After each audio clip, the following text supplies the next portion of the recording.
My name is John Charles from the John Charles Salon in Wayzata, Minnesota and Uptown, Minnesota. We're going to show you a technique because you're going to cut your bangs at home anyway with your sewing scissors.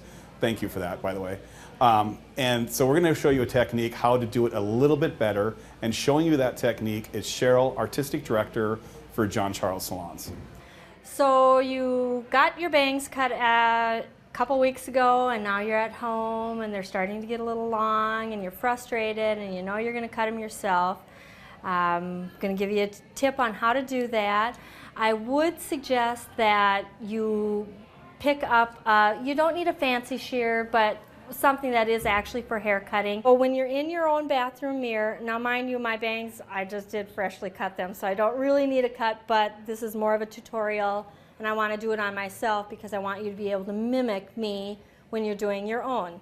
So what you're going to do is comb them down in their natural fall, and just right where the corner of your eyebrow is, you're going to grab from each side, and you're going to gently pull it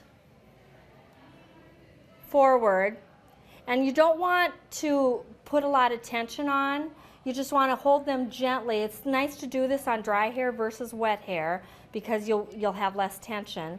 And you're just going to hold at the bridge of your nose.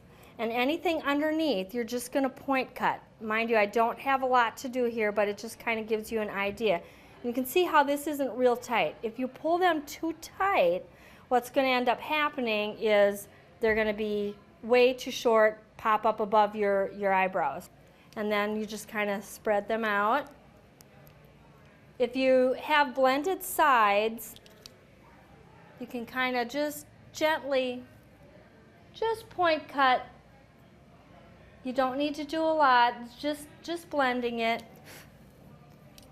If you want to get a little adventurous and just kind of get a little more movement in there, a lot of people will go and layer up, but then they kind of stick up kind of funny. If you want more of a wispy look, you really want to texturize from underneath.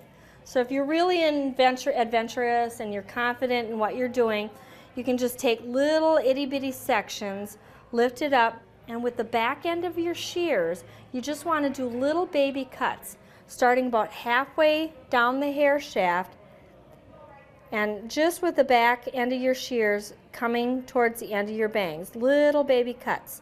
You're not going to take much, but it just kind of helps give you that nice wispiness without overlaying on the top.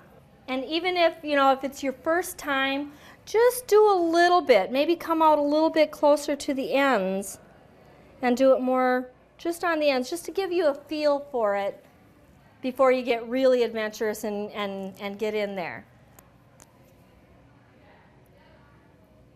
As long as you've got a little bit of a tutorial here, you can't do worse than what you've done before you had somebody show you how to do it. You're seeing a lot of this very face framing type look, but they do grow out fast. They're not as forgiving as the longer swoop bangs. So like I said, I have a lot of clients that cut their own bangs, and I teach them this technique all the time. So when they do it at home, they don't come in with a mess for me to have to clean up.